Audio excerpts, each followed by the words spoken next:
Welcome back to Zoom. ఈ video start చేసే ముందు మీకు ఒక విషయం చెప్పాలనుకుంటున్నాను. ఈ వీడియో చాలా మందిని షేక్ చేయబోతుంది, అలాగే నేను చాలా మందికి ప్రైమ్ టార్గెట్ అవ్వబోతున్నాను. ఎందుకంటే ఈ వీడియో జస్ట్ ఒక ప్రశ్న అనే యూట్యూబ్ గురించే కాదు, మొత్తం వాళ్ళ ఎకో సిస్టమ్ ని రూట్స్ వరకు వెళ్ళి వాళ్ళ ప్లాన్స్ ని ఎక్స్పోజ్ చేయబోతున్నాను. ఈ వీడియో కంప్లీట్ అయ్యేసరికి మీకు ఈ జోసెఫ్, తులసి చందు, మహువా మీడియా ఇలా జర్నలిస్ట్ అని చెప్పుకుని ప్రోపగండాని రన్ చేసే చాలా మందిని చూస్తే భయంతో పాటు చాలా రకాల ఫీలింగ్స్ వస్తాయి. నాకు తెలుసు మీలో చాలా మంది ఈ పర్టికులర్ వీడియో కోసమే కొన్ని సంవత్సరాలుగా వెయిట్ చేస్తున్నారు. సో ఇంకా ఏ మాత్రం లాగ్ లేకుండా మ్యాటర్ లోకి వచ్చేస్తాను. ఇతని పేరు జోసెఫ్ బచ్చలకూరి, అలాగే వీళ్ళ నాన్నగారి పేరు డేనియల్ బచ్చలకూరి. అంటే వీళ్ళదొక క్రిస్టియన్ ఫ్యామిలీ బ్యాక్గ్రౌండ్ అని మనకు తెలుస్తుంది. కానీ ఈ విషయం ఆడియన్స్ కి తెలియడం ఈ జోసెఫ్ కి ఇష్టం లేదు. సో తనేం చేశాడంటే తన రియల్ ఐడెంటిటీని దాచేసి ఒఫీషియల్లీ అందరికీ ఇతని పేరు రావణ్ అని చెప్తూ టీమ్ ప్రశ్న అనే పేరుతో ఒక యూట్యూబ్ ఛానల్ ని స్టార్ట్ చేశాడు. తనని తాను ఒక న్యూట్రల్ ఇన్వెస్టిగేటివ్ జర్నలిస్ట్ లాగా రీబ్రాండ్ చేసుకుని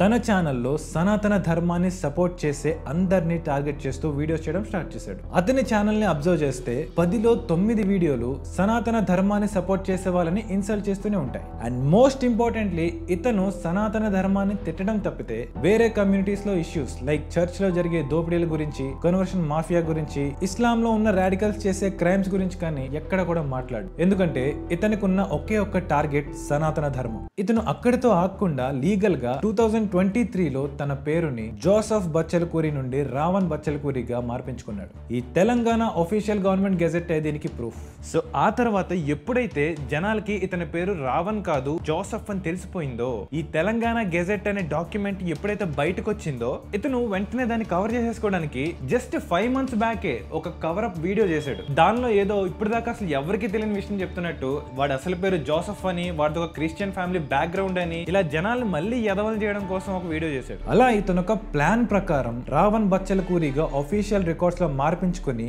ఆ తర్వాత ఆగస్ట్ 2024లో ప్రశ్న మీడియా ప్రైవేట్ లిమిటెడ్ అనే మీడియా కంపెనీని పెట్టి అందులో one of the directors law register అయ్యాడు. ఇక్కడ మనం ఆలోచించాల్సిన విషయం ఏంటంటే ఒక క్రిస్టియన్ ఫ్యామిలీలో పుట్టిన జోసెఫ్ అనే వ్యక్తి తనని తాను ఒక నాస్తికుడు, అంటే ఏ దేవుణ్ణి నమ్మను అని చెప్పుకుంటూ పర్టికులర్ గా రావణ్ అనే పేరుని ఎందుకు చూస్ చేసుకోవాలి? అదేమన్నా కూల్ ఆర్ యూనిక్ నేమ్ పెట్టుకోవడానికి కాదు. ఈ నేమ్ చేంజ్ అనేది ఏదో ర్యాండమ్ గా యాక్సిడెంటల్లీ చేసేసింది కాదు, ఇది ఒక క్యాల్కులేటెడ్ మూవ్. అందరికి ఇతను ఒక సైకలాజికల్ స్టేట్మెంట్ ని పాస్ చేస్తున్నాడు. రావణ్ అంటే ఎవరో ప్రతి ఒక్కడికి తెలుసు. సో ఆ పేరు ఇతను పెట్టుకుని నేను రాముడికి అగేన్స్ట్ గా నిలబడతాను, నేను హిందువులకి అగేన్స్ట్ గా నిలబడతాను and I'm proud of it అనే మెసేజ్ ని క్లియర్ గా ఇచ్చాడు. ఓపెన్ గా చెప్పకపోయినా మన సనాతన ధర్మం రూట్స్ ని ఇన్సల్ట్ చేయడమే ఇతని ఇంటెంట్. ఇప్పుడు నేను చెప్పిన ఈ పాయింట్స్ ని ప్రూవ్ చేయడం కోసం మనం ప్రశ్న జోసెఫ్ ఇచ్చిన ఒక ఇంటర్వ్యూ గురించి మాట్లాడుకుందాం. ఈ పాడ్కాస్ట్ లో ఉన్న హోస్ట్ ఈ ప్రశ్న జోసెఫ్ ని మీరు పవన్ కళ్యాణ్ ని పనిగట్టుకుని విమర్శిస్తున్నట్టు అనిపిస్తుంది, ఎందుకని అంత పగ, ఎందుకని అంత టార్గెటెడ్ గా అతనిపై వీడియోస్ చేస్తున్నారు అని అడిగారు. పవన్ కళ్యాణ్ ని పనిగట్టుకుని విమర్శిస్తున్నారు మీరు అనేటువంటిది ఓపెన్ గా కనిపిస్తుంది. ఎందుకని అంత పగ, ఎందుకని అంత టార్గెటెడ్? పగ లేదు, ఇట్స్ భావజాల వైరుధ్యం అంతే, నేచర్. అప్పుడు ఆ హోస్ట్ మళ్ళీ మీకు అసలు ఐడియాలజీలో డిఫరెన్సెస్ ఎందుకు వచ్చాయి అంటే మీకు మీ మధ్య పర్సనల్ గా గొడవలేం లేవు కదా అని అడిగితే అప్పుడు ఈ ప్రశ్న జోసెఫ్ అతని అసలు ఎజెండా బయటపెట్టాడు. Kalyan is becoming as a threat for the state of Andhra Pradesh, especially to the youth of Andhra Pradesh. ఒక రకమైన మత ఛాందసవాదాన్ని పవన్ కళ్యాణ్ అనే వ్యక్తి రాజ్యాంగబద్ధమైన పదవిలో ఉండి ఒక మతాన్ని భుజాన వేసుకొని ఒక మతానికి రిప్రజెంటేటివ్ లాగా ఆయనకు ప్రజెంట్ చేసుకునే విధానం కావచ్చు, ఆయన అభిమానులని, ఆయన క్యాడర్ని. ఈరోజు మీరు ట్విట్టర్ ఓపెన్ చేసి జనసేన హ్యాండిల్స్ ఓపెన్ చేయండి. మీరు ఎందుకు ట్విట్టర్లో జనసేన హ్యాండిల్స్ అందరూ కూడా ప్రతి ఒక్కరు సనాతని అని రెడ్ ఫ్లాగ్లు పెట్టుకున్నారు? ఇంతకుముందు వాళ్ళ బొమ్మలన్నీ కూడా చెగువేర డీపీలు ఉన్నాయి. ఎందుకు మారి ఈ మార్పుకు కారణం ఎవరు? ఎందుకు ప్రతి ఒక్కడు సనాతని అని రెడ్ ఫ్లాగ్స్ పెట్టుకున్నారు అని అడుగుతున్నాడు. ఇది జోసెఫ్ బచ్చలకూరి చెప్పిన మాటలు. సో ఇక్కడ తనకి పవన్ కళ్యాణ్ గారితో ఉన్న ఒకే ఒక్క ప్రాబ్లం, ఆయన ఓపెన్ గా తన ఒక సనాతని అని, సనాతన ధర్మం కోసం తాను నిలబడతాను అని చెప్పడం. అలాగే ఆ తర్వాత ఆయన ఇన్స్పిరేషన్ గా తీసుకున్న ఆయన ఫాలోవర్స్ ప్రౌడ్ సనాతని అని పెట్టుకుంటున్నారని, పవన్ కళ్యాణ్ ని టార్గెట్ చేస్తున్నా అని ఇండైరెక్ట్లీ చెప్పేసి. సో ఇతని ప్రాబ్లం నిజానికి ఈ గవర్నమెంట్ లో జరిగే కరప్షన్, పాలసీసో లేదా పవన్ కళ్యాణ్ చేసే పాలిటిక్స్ కాదు. అతని రియల్ ప్రాబ్లం సనాతన ధర్మం. పవన్ కళ్యాణ్ గారు ఓపెన్ గా ఈ సనాతన ధర్మం గురించి స్టాండ్ తీసుకోక ముందు ఇదే ప్రశ్న జోసెఫ్ ఆయన గురించి మాట్లాడింది ఒకసారి వినండి. రోజా మొత్తం బ్యాచ్ వీళ్ళు ఏమన్నారంటే పవన్ కళ్యాణ్కి వైజాగ్ లో పెళ్లి చేసుకోవడానికి అమ్మాయి కావాలి అన్న. పవన్ కళ్యాణ్కి వైజాగ్ లో పెళ్లి చేసుకోవడానికి అమ్మాయి కావాలా, విజయనగరంలో కావాలా, ఎక్కడ కావాల్సి వస్తే మీకెందుకన్నా? మీరు గిల్లుతారు, పవన్ కళ్యాణ్ మాట్లాడితే మాత్రం ఎవరన్నారు అంటాడు, పేరు నేను అనొచ్చు మధ్యలో. చూసారా ఎంత బాగా సపోర్ట్ చేస్తున్నాడు. కానీ ఆయన ఎప్పుడైతే ఐఎమ్ అన్అపాలజెటిక్ హిందూ అన్నారో వెంటనే ఇతనికి ఆయన థ్రెట్ అయిపోయాడు. అప్పటి నుండి పవన్ కళ్యాణ్ మీద కసితో టార్గెటెడ్ గా 50కు పైగా కించపరుస్తూ చాలా అసహ్యంగా డిగ్రేడ్ చేస్తూ వీడియోస్ చేశాడు. సో దిస్ ప్రూవ్స్ ఈ జోసెఫ్ కి సనాతన ధర్మం మీద ఉన్న హేట్ వల్లే దాన్ని ఓపెన్ గా సపోర్ట్ చేసిన పవన్ కళ్యాణ్ ని టార్గెట్ చేశాడు. పవన్ కళ్యాణ్ గారు ఆయన ఉన్న పొజిషన్ కి ఆ రోజు స్టాండ్ తీసుకుని సనాతన ధర్మం వైపు నిలబడి మాట్లాడడం వల్ల ఆయన ఎంత మందికి శత్రువు అయ్యాడో తెలుసా? అసలు దాని వల్ల స్టార్ట్ అయిన మూవ్మెంట్ ఎలా ఉందో తెలుసా? ఎంత మంది ప్రౌడ్ గా తను హిందువులని చెప్పుకోవడం స్టార్ట్ చేశారో తెలుసా? మీకు తెలియకపోవచ్చు, కానీ వీడికి వీళ్ళ ఎకో సిస్టమ్ కి బాగా తెలిసింది. ఎక్కడ ఆయన ఇచ్చిన బూస్ట్ కి మన వాళ్ళు యునైట్ అయిపోయి సనాతన ధర్మం స్ట్రాంగ్ అవుతుందా అని వాళ్ళ గ్రౌండ్ షేక్ అయిపోయింది. అందుకే దీన్ని తిప్పి కొట్టడం కోసం పవన్ కళ్యాణ్ ని టార్గెట్ చేశారు. కానీ ఇది చాలా మంది హిందువులకు అర్థం కాలేదు. వీళ్ళ హిపోక్రసీని ఎక్స్పోజ్ చేయాలి అంటే ఇప్పుడు అదే ఓవైసీ వచ్చి ముస్లింస్ కోసం మాట్లాడిన, తెలంగాణ సీఎం రేవంత్ రెడ్డి వచ్చి కాంగ్రెస్ అంటే ముస్లిం పార్టీ అని చెప్పిన, అలాగే రీసెంట్ గా ఈ రేవంత్ రెడ్డి హిందూ దేవీ దేవతల గురించి తప్పుడు కోతలు కూసిన ఇతను మాట్లాడు. ఇన్ఫాక్ట్ ఇతనికి విపరీతమైన పైశాచిక ఆనందంతో ఊగిపోతూ ఆనందపడుతూ ఉంటాడు. ఆ రకంగానే రాధా మనోహర్ దాస్, చాలా మంది జర్నలిస్టుల్ని, సద్గురుని, స్ట్రింగ్ వినోద్, గరికపాటి, మాధవిలత లాంటి లంక చాలా మంది మన ధర్మం కోసం మాట్లాడుతున్న అందరి గురించి చాలా చండాలంగా నీచమైన థంబ్నెయిల్స్ ని పెట్టి చాలా ఇన్సల్టింగ్ వర్డ్స్ అండ్ అసహ్యమైన ఎక్స్ప్రెషన్స్ తో నా కొడక పిలక పట్టుకున్నట్లా తిప్పి గుండె నేలకి తింటే నా కొడక నాకు కనిపించావంట. నా కొడక నువ్వు బూటు కాలుతో కడుపులో తంతే నా కొడక, ఎవడ కొట్టగా నా కొడక నువ్వు ఇట్లా తయారవుతున్నావు, నువ్వు తంతే నా కొడక గోడకి పచ్చకళ్ళు బండి అంటే రెండు ధనామని తన రాక్షసత్వాన్ని చూపించాడు. ఇలా చాలా చండాలంగా అందరి గురించి మాట్లాడుతూ అతను పదే పదే వాడే అస్త్రం ఫ్రీడమ్ ఆఫ్ స్పీచ్. దాన్ని అడ్డు పెట్టుకుని అతను ఇంకా ఏం చేశాడంటే ఒకసారి ఈ పిక్ ని చూడండి. వీడు దాన్ని షేర్ చేశాడు, పైగా నమ్మాలి అని ఎటకారంగా అంటున్నాడు. ఈ పిక్ మీకు అర్థమవుతుంది అనుకుంటున్నా. ఔరంగజేబ్ అలాగే మిగిలిన ఇస్లామిక్ ఇన్వేడర్స్ ని వీరుల్లా చూపిస్తూ ఇంత పెద్ద ల్యాండ్ ని ఆక్రమించిన ఇస్లామిక్ రాజులు అంటే ఈ అక్బర్ కానివ్వండి, ఔరంగజేబ్, షాజహాన్ లాంటి వాళ్ళు కానివ్వండి, వీళ్ళంతా మన రాజులైన మహారాణా ప్రతాప్, రాజ్పుత్స్ అలాగే ఛత్రపతి శివాజీలకి భయపడ్డారంటే మేము నమ్మాలా అని ఇండైరెక్ట్ గా కాదు డైరెక్ట్ గానే జోక్స్ వేస్తున్నారు. మనం గుండెల్లో పెట్టుకుని చూసుకునే ఈ వీరుల గురించి ఇలాంటి కుక్కలు ఎంత ఇన్సల్టింగ్ గా ఎందుకు మాట్లాడుతున్నారో తెలుసా? మన ఛత్రపతి శివాజీని, మహారాణా ప్రతాప్ ని హేళన చేస్తే వాళ్ళని ఇన్స్పిరేషన్ గా తీసుకున్న చాలా మంది నమ్మకాలని షేక్ చేయొచ్చు. అలాగే రాముడిని హేళన చేస్తే ఎంటైర్ హిందూ కమ్యూనిటీనే వీక్ చేయొచ్చు. ఈ స్ట్రాటజీనే ఈ జోసెఫ్ అలాగే వాడి ఫ్రెండ్స్ వాడుతున్నారు. అది చూస్తే వీడి ఫాలోవర్స్ వాళ్ళ ఓన్ రూట్స్ మీదే వీడు జోక్స్ వేస్తున్నాడని తెలుసుకోకుండా ఫూల్స్ లాగా వాడితో కలిసి నవ్వుతున్నారు. అండ్ దాన్నే మనం ఇంతకాలం చేతకాని వాళ్ళలాగా చూస్తూ కూర్చున్నాం తప్పితే ఎవ్వరూ రియాక్ట్ కాలేకపోయారు. మన వాళ్ళే అతని మీద ఏదో పైపైన కౌంటర్లో పిచ్చి పిచ్చి ట్రోల్స్ చేసి ఇష్యూలో ఉన్న సీరియస్నెస్ ని పూర్తిగా తీసిపడేశారు. సరే, ఇవన్నీ అలా ఉంచితే ఇప్పుడు వాళ్ళకి సంబంధించిన ఒక డార్కెస్ట్, ఇల్లీగల్ అలాగే డేంజరస్ పార్ట్ లోకి వెళ్దాం. ఈ ప్రశ్న Joseph end of Maoism, naxalism అనే ఒక వీడియో చేశాడు. ఆ వీడియోలో మాధవి హిడ్మా అనే మన Indian government most wanted terrorist గా డిక్లేర్ చేసిన ఒక మావోయిస్ట్ ని జనాల కోసం పోరాడిన ఒక యోధుల్లాగా ఇతను తన వీడియోలో పోర్ట్రే చేశాడు. సరే, చేశాడు. అతని ఫ్రీడమ్ ఆఫ్ స్పీచ్ ని అతను వాడుకున్నాడో అందులో తప్పేముంది అంటారా? దానిలో తప్పేముందో మీకు అర్థం కావాలంటే మీకు ఫస్ట్ ఈ లెఫ్ట్ వింగ్ లో ఉండే కమ్యూనిజం గురించి తెలియాలి. కమ్యూనిస్ట్ లో రెండు రకాలు ఉంటారు. ఫస్ట్ రకం అర్బన్ కమ్యూనిస్ట్ పార్టీస్, ఈ సిపిఐ, సిపిఐఎం లాంటివి. వీళ్ళు మన మధ్య హైదరాబాద్, విజయవాడ, ఢిల్లీ, కోల్కతా లాంటి ప్లేసెస్ లో ఆఫీసులు పెట్టుకుని ఉంటారు. వీళ్ళు పబ్లిక్ ర్యాలీస్ చేస్తారు, ఎలక్షన్స్ లో పార్టిసిపేట్ చేస్తారు, పార్లమెంట్ లో కూర్చుని మాట్లాడతారు, అలాగే కాన్స్టిట్యూషన్ కూడా ఫాలో అవుతారు. సింపుల్ గా చెప్పాలంటే గన్ తో కాకుండా ఓట్ తో పాలిటిక్స్ చేస్తారు. మీరు టీవీలో చూసే కమ్యూనిస్ట్ వీళ్ళే. సో వీళ్ళు కాకుండా కమ్యూనిస్ట్ లో మళ్ళీ సెకండ్ కేటగిరీ ఉన్నారు. వాళ్ళే నక్సల్స్ అలాగే మావోయిస్ట్, ఈ సిపిఐ మావోయిస్ట్ పార్టీ వాళ్ళు. వీళ్ళు ఫస్ట్ కేటగిరీ కమ్యూనిస్ట్ కి కంప్లీట్ ఆపోజిట్ గా ఉంటారు. వీళ్ళకి గవర్నమెంట్ అంటే పడదు. కాన్స్టిట్యూషన్ ని, డెమోక్రసీ అనే కాన్సెప్ట్ ని వీళ్ళు రిజెక్ట్ చేస్తారు. అలాంటి డెమోక్రటిక్ గవర్నమెంట్స్ మనకి అవసరం లేదు. సో ఉన్న సిస్టమ్ ని బ్రేక్ చేయడం కోసం గవర్నమెంట్ ని వైలెన్స్ తో అంటే గన్స్ తోనే దింపేయాలి అనే ఐడియాని వీళ్ళు బాగా నమ్ముతారు. వీళ్ళకి ఒక గోల్డెన్ రూల్ కూడా ఉంది. అదేంటంటే political power gross out of the barrel of a gun. అంటే పొలిటికల్ గా పవర్ సంపాదించి ప్రజల్ని పాలించాలి అంటే అది వాళ్ళ దగ్గర ఉన్న గన్స్ వల్లే సాధ్యమవుతుంది అని వాళ్ళ నమ్మకం. బేసిక్ గా వీళ్ళు ట్రైబల్ ఏరియాస్ లో లేదా అడవుల్లో ఎక్కువ తిరుగుతూ ఉంటారన్నమాట. వీళ్ళు మన గవర్నమెంట్ కి సంబంధించిన వాళ్ళని అంటే జవాన్లని, పోలీసులని, పబ్లిక్ ప్రాపర్టీస్ ని, అలాగే ఇంకా గవర్నమెంట్ ని సపోర్ట్ చేసే జనాల్ని లేపేస్తూ ఉంటారు. అందుకే గవర్నమెంట్ వీళ్ళని బ్యాన్ చేసింది. అండ్ ఈ ఫస్ట్ కేటగిరీలో ఉండే అర్బన్ కమ్యూనిస్ట్ ఎవరైతే ఉన్నారో వాళ్ళు ఈ సెకండ్ కేటగిరీ మావోయిస్టులకి సపోర్ట్ చేయకూడదు, అలాగే చేయరు కూడా. కమ్యూనిస్టులే కాదు, మన ఇండియన్ లా ప్రకారం ఎవరు వీళ్ళకి సపోర్ట్ చేసినా వాళ్ళని ఇమీడియట్ గా జైల్లో వేస్తారు. చాలా సెక్షన్స్ ఉన్నాయి వీటికి. ఈ హిడ్మా విషయానికి వస్తే ఇతను ఈ సెకండ్ కేటగిరీ కమ్యూనిస్ట్ కి చెందిన ఈ మావోయిస్ట్ కమ్యూనిస్ట్ గ్రూప్ కి టాప్ కమాండర్. ఇండియాలోనే one of the deadliest Naxal ఇతను. 100కి పైగా మన సిఆర్పిఎఫ్ జవాన్లని చంపేశాడు, పోలీస్ స్టేషన్ల మీద అటాక్ చేశాడు. దాంతేవాడ, సుక్మా, మిన్పా లాంటి మారణ హోమాల వెనకాల ఉన్న మాస్టర్ మైండ్ ఈ హిడ్మా. సో ఈ హిడ్మాని మన Indian government most wanted criminal గా ప్రకటించింది. అలాగే ఇతని పార్టీని కూడా ఎప్పుడో బ్యాన్ చేసేసింది. అండ్ రీసెంట్ గా మొన్న నవంబర్ 15, 2025 ఇతన్ని అలాగే ఇతని గ్రూప్ లో ఇంకొంతమందిని మన వాళ్ళు ఎన్కౌంటర్ లో లేపేశారు. ఇలా జరగడం మన మధ్య ఉన్న కొంతమంది మావోయిస్ట్ ఐడియాలజీ ఉన్న బ్లాక్ షీప్స్ కి నచ్చలేదు. అందుకే అతను చనిపోయాక అతన్ని హీరోలా ప్రొజెక్ట్ చేస్తూ ఈ ప్రశ్న, మహువా మీడియా లాంటి ఛానల్స్ వీడియోలు చేశారు. మహువా మీడియా అంటే ఎవరు అనుకుంటున్నారేమో, తులసి చందు గారు రీసెంట్ గా ఒక కొత్త డ్రామా వేసి ఆవిడ చేసిన పనులను డైవర్ట్ చేయడానికి మహిళలపై అబ్యూజ్ అది ఇది అని హడావిడి చేశారు కదా.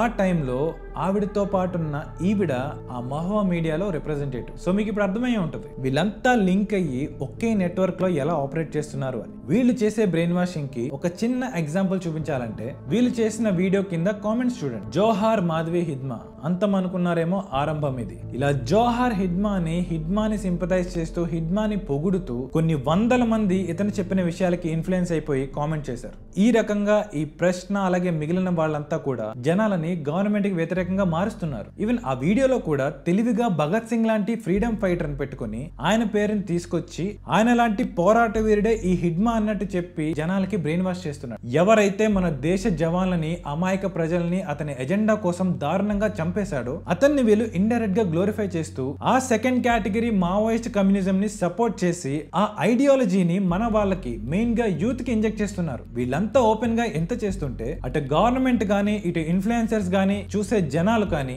ఎవరు కూడా యాక్షన్ తీసుకోకపోగా ఈ సమాజం ఎటుపోతే నాకెందుకు, నాకేం సంబంధం అన్నట్టు కూర్చున్నారు. ఈ ప్రశ్న జోసెఫ్ ఇదంతా తెలియక చేస్తున్నాడు అనుకుంటున్నారా? ఇతను చేసే దాన్నే స్ట్రాటజిక్ రాడికలైజేషన్ అంటారు. అందరినీ వైలెంట్ గా మార్చి గవర్నమెంట్ కి అగైనెస్ట్ గా తయారు చేసే గోల్ తో ఇతను తన ఛానల్ రన్ చేస్తున్నాడు. ఇదే స్ట్రాటజీ తులసి చందు కూడా యూజ్ చేస్తుంది. నేను ఆల్రెడీ మొన్న ఆవిడ మీద చేసిన వీడియోలు ఇది ఎక్స్పోజ్ చేశాను. వీళ్ళు చాలా తెలివిగా ఇండైరెక్ట్ మాటలతో ఎమోషనల్ స్టోరీ టెల్లింగ్ ని అడ్డు పెట్టుకుని యూత్ ని బాగా మ్యానిపులేట్ చేస్తున్నారు. అండ్ అందుకే వీళ్ళందరినీ నేను మన సొసైటీకి డేంజర్ అంటున్నాను. వీళ్ళందరికీ కూడా ఎక్సెప్ట్ హిందూస్ ఇతర ఏ కమ్యూనిటీస్ తో ప్రాబ్లం ఉండదు. మొన్న మన తిరుమల తిరుపతి దేవస్థానం ఈ టీటీడీ దళిత్ కమ్యూనిటీస్ ఉన్న ఏరియాస్ లో 5,000 టెంపుల్స్ ని బిల్డ్ చేస్తామని చెప్పినప్పుడు ఈ జోసెఫ్ తెగ ఊగిపోతూ ఎక్కలేని దొంగ ప్రేమ దళితుల మీద చూపిస్తూ వీడియో చేశాడు. టీటీడీ అలా 5,000 గుళ్ళు కడతామని చెప్పినప్పుడు ప్రతి ఒక్క హిందువు దాన్ని హ్యాపీగా యాక్సెప్ట్ చేశారు. అందరూ పాజిటివ్ గానే తీసుకున్నారు. కానీ ఈ జోసెఫ్ కి అతని బ్యాచ్ కి మాత్రం చాలా కోపం వచ్చేసింది. సో దాని మీద ఒక ఎంటైర్ వీడియో చేసి అందులో పదే ఇదే క్యాస్ట్ డిస్క్రిమినేషన్ అని చెప్పి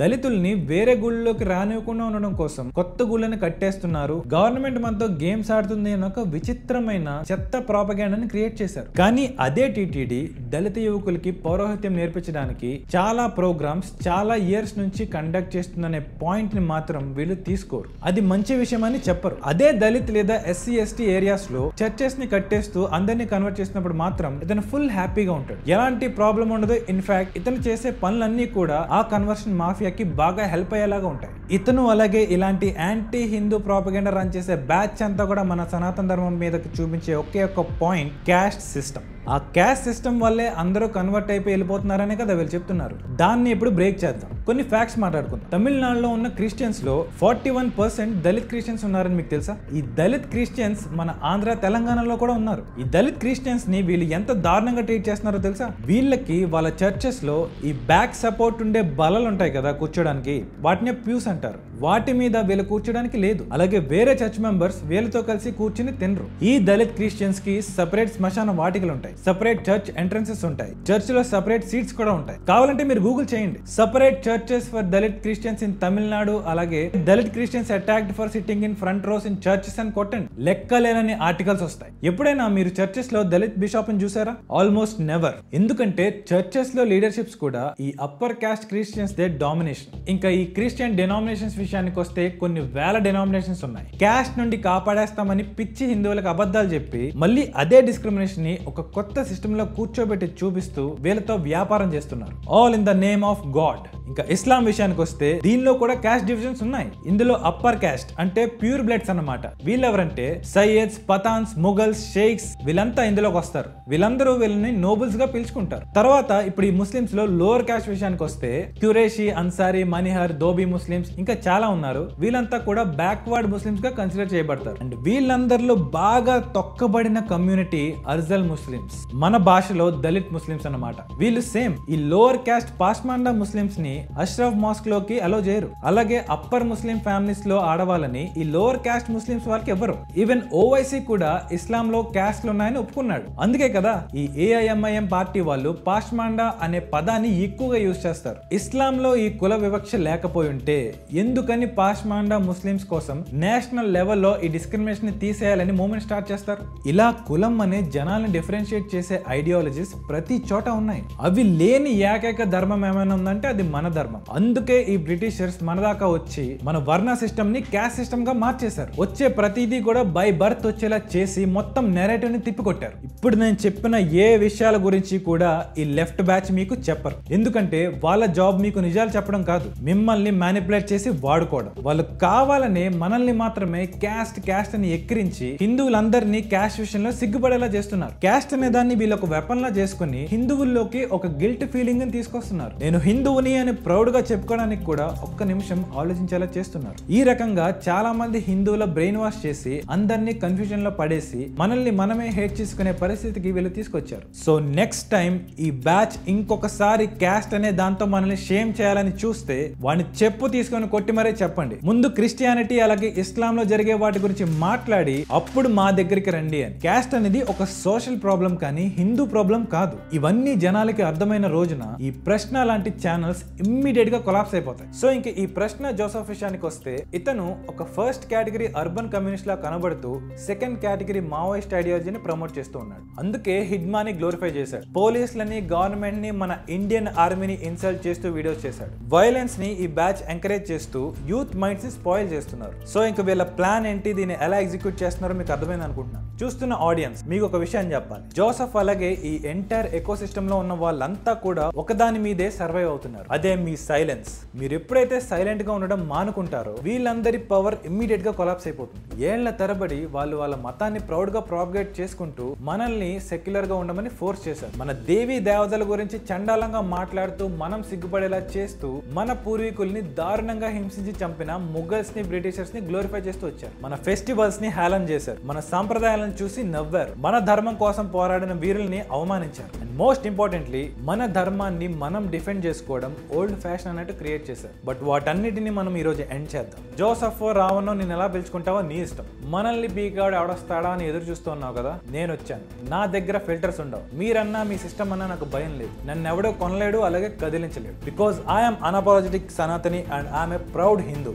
మీలాంటి చీప్ పనికిమాలిన ప్రాపగెండాలు చేసే చిల్లర రదవల ఇన్సల్ట్స్ కి బ్రేక్ అయిపోయేంత వీక్ మైండ్ సెట్ ఉన్నోడిని కాదు నేను. ఆన్ రికార్డ్స్ 10,000 ఇయర్స్ కి పైగా వస్తున్న సివిలైజేషన్ కి సంబంధించిన వారసులం మేము. ఇలాంటి చిల్లర టాక్టిక్స్ మా దగ్గర వర్క్ అవుతాయని మాత్రం అనుకోదు. వీడికి మనం ప్రౌడ్ సనాతని అని చెప్పుకుంటే మంట కదా. వీడియో చూస్తున్న ప్రతి ఒక్కరికి చెప్తున్నా, గర్వంగా మీరంతా మీ ఇన్స్టా, ఎక్స్ అలాగే ఇంకా వేరే హ్యాండిల్స్ బయోస్ లో ప్రౌడ్ సనాతని అని పెట్టుకోండి. ఏం పీక్కుంటారో చూద్దాం. మీ లెఫ్ట్ బ్యాచ్ లో ఉన్న ఎంత మంది హిందువుల మీద పడి ఏడ్చి వీడియోస్ చేసినా వాళ్ళ బొచ్చు కూడా పేకలేరు. ఇంకా పవన్ కళ్యాణ్ గారి విషయానికి వస్తే ఆయన సనాతన ధర్మం కోసం తీసుకున్న స్టాండ్ ని చూసి మీ బ్యాచ్ కి కింద నుండి పై దాకా తడిసిపోయింది. అందుకే ఆయన మీద అన్ని వీడియోలు దింపారు. మీకు భయం లేదు లేదు అంటూనే మీ వీడియోస్ లో మీ భయాన్ని కనిపించేలా చేశారు. పవన్ కళ్యాణ్ గారికి అప్పుడు జనాల్లో అవేర్నెస్ లేక పెద్ద సపోర్ట్ చేయలేదు. కానీ ఇప్పుడు మూమెంట్ స్టార్ట్ అయింది. మొత్తం మీ ఎక్స్ట్రీమ్ బ్యాచ్ అంతా కూడా దుకాణం సర్దేసే టైం దగ్గరలోనే ఉంది. గుర్తుపెట్టుకోండి. సో ఈ వీడియో కిందే ఈ ఇన్ఫర్మేషన్ మొత్తాన్ని ఈ వీడియో ద్వారా మీ చేతిలో పెడుతున్నాను. నా బాధ్యతని నేను నిర్వర్తించాను. ఇప్పుడు మీ వంతు. నెక్స్ట్ వీడియోలో మిమ్మల్ని మళ్ళీ కలుస్తాను. అంతవరకు టేక్ కేర్. అందరూ నాతో పాటు గట్టిగా గర్వంగా చెప్పండి, భారత్ మాతాకి జై.